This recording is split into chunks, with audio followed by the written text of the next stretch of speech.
네, 주요 글로벌 경제 지표와 이슈를 점검해보고 국내 시장 전략까지 세워보겠습니다. BS투자증권 리서치센터 홍순표 부장과 함께하도록 하죠. 안녕하십니까? 네, 안녕하세요. 네. 2001년이죠. 외환위기로 디폴트를 선언했던 아르헨티나가 미국의 법원 판결로 10년 만에 다시 국가 부도에 휩싸일 수도 있다는 얘기가 나왔습니다. 어떻게 봐야 할까요? 예, 지난 22일에 미국 뉴욕 연방법원에서 아르헨티나 정부가 일부 헤지펀드에 13억 3천만 달러 규모의 채권 원리금을 상환해야 한다고 판결을 했는데요. 이로 인해서 글로벌 금융시장은 그리스의 디폴트 가능성으로 유럽 전반적인 부분들이 상당한 혼란을 겪고 있는 가운데 추가적으로 아르헨티나를 중심으로 남미 경제까지 흔들리는 것이 아닐까라는 그런 우려감을 갖기 시작을 하고 있습니다. 이번에 아르헨티나의 디폴트 우려감이 부각된 배경을 살펴보기 위해서는 일단 지난 2001년에 아르헨티나가 디폴트를 선언할 당시의 상황으로 좀 거슬러 올라갈 필요가 있는데요. 당시 아르헨티나가 디폴트를 선언하면서 1,000억 달러 규모의 채권 지급을 정지한 이후에 2005년과 2010년에 갚아야 할 원금을 상각하는 그런 채무 재조정을 실시한 바가 있었습니다. 이때 대부분의 채권단이 채무 재조정 합의안에 동의를 했었지만은 엘리엇 어소시에이츠라든지 또 아우렐리스 캐피탈 등과 같은 일부 헤지펀드들은 이에 대해서 승복하지 않고 오히려 미국 법원에 소송을 제기를 한 바가 있습니다. 이번 뉴욕 연방법원의 판결은 헤지펀드에 손을 들어 주었고요.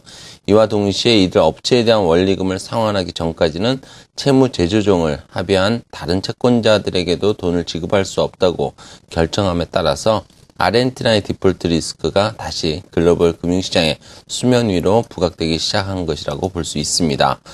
특히 아르헨티나는 다음 달 15일에 약 30억 달러 규모의 만기가 도래 예정인 그런 채권 상환에 상당한 어려움을 갖게 될 것이라는 그런 전망이 제기가 되고 있고요.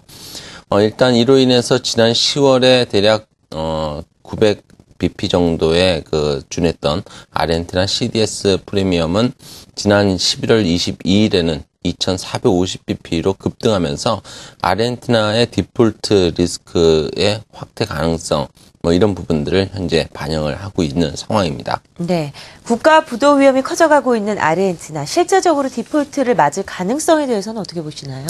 일단 현재 아르헨티나 정부는 뉴욕 연방 법원 판결에 불복하고 항소할 것으로 알려지고 있는데요. 이에 따라서 단기간에 이와 관련한 이슈가 완전히 소멸되기는 좀 어려운 상황입니다. 그렇지만 아르헨티나는 대략 두 가지 근거 이유에서 그리스와는 좀 다른 상황이고 또 지난 2001년 12월과도 12월의 디폴트 사태와는 좀 다른 상황을 갖고 있다라는 점을 좀 말씀드릴 수 있겠습니다.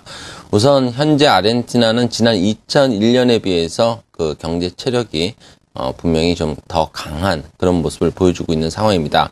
지난 2001년 당시 아르헨티나는 1달러당 1페소로 하는 고정환율 제도를 유지하면서 경상수지의 급감을 초래를 했고 이에 따라서 외채 지급 능력이 현저히 떨어짐에 따라서 결국 디폴트를 선언하기에 이른 바가 있습니다.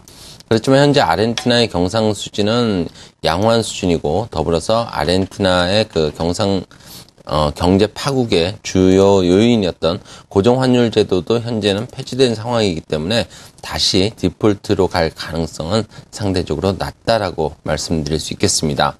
그리고 두 번째로는 경기와 관련해서 또 재정 건전성과 관련해서 과거보다는 상대적으로 좀 건전하다라는 부분들도 말씀드릴 수 있겠는데요.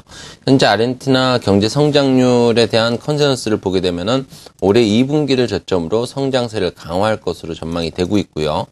또 지난 2005년 채무상각 이후에 GDP 대비 대외 채무가 지속적으로 줄어들고 있고 또 GDP 대비 재정 수지도 플러스 수준을 기록하는 등 아르헨티나의 재정은 비교적 양호한 수준이라고 볼 수 있습니다.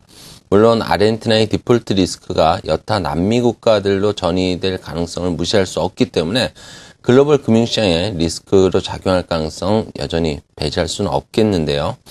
일단 아르헨티나의 디폴트 리스크 부각은 글로벌 유동성에게 이머징 국가들 중에서도 상대적으로 재정 등 여러 가지 경기 여건이 좀 건전성이 높은 국가들로 선별적인 유입을 가능하게 하는 그런 좀 트리거로 작용할 가능성을 예상해 볼 수 있겠습니다. 그리고 이런 부분들을 고려를 한다면 아르헨티나의 디폴트 리스크가 확대 재생산되지 않는다는 그런 전제를 어느 정도 해본다면은 최근에 신용등급이 상향 조정되었고 또 여타 아시아 국가들에 비해서 재정 건전성이 양호하고 CDS 프리미엄도 낮게 형성되어 있는 우리나라에 대한 글로벌 자금 선호는 상대적으로 더 부각될 수 있는 기회 요인이 될 수 있다라는 그런 전망도 충분히 해볼 수 있겠습니다. 네, 아르헨티나 그리고 아시아 주요국의 위기설과 관련된 내용을 좀 알아봤고요. 이번에는 국내 시장 전략 세워보도록 하겠습니다. 코스피 지수가 9거래일 만에 1900선 넘어섰습니다. 강보합 수준에서 마무리가 됐는데 앞으로 쇼핑에 대한 기대감, 실적에 대한 기대감이 커져가고 있죠.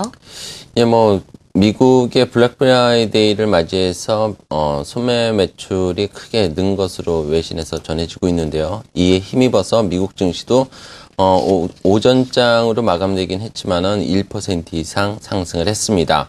특히 미국 3대 지수 중에서 IT 중심의 나스닥 지수가 가장 크게 상승을 하면서 연말 쇼핑 시즌 중에서 IT주들의 특수가 있을 수 있다는 기대감이 더 강화된 그런 상황이라 볼 수 있겠는데요. 그리고 오늘 또 유럽에서도 오늘 밤 유럽 재무장관 회의 이런 부분들을 통해서 그리스의 추가 구제금융 지원 재개를 확정하기 위한 회의가 예정이 되어 있기 때문에 유럽 리스크도 어느 정도 좀 완화될 수 있는 여지가 있다고 볼 수 있습니다. 일단 대외 변수들에 대한 우려감이 낮아질 수 있다는 점에서 코스피는 200일 이동평균선이 위치한 1930포인트 선까지의 추가 상승이 가능할 것으로 예상이 되고요. 여전히 수급이라든지 실적이 뒷받침되는 반도체라든지 디스플레이 등 같은 IT주를 중심으로 한 선별적인 전략이 필요해 보입니다. 네, 국내 시장 전략까지 세워봤습니다. BS투자증권 리서치센터 홍순표 부장과 함께했습니다. 말씀 고맙습니다. 네, 감사합니다.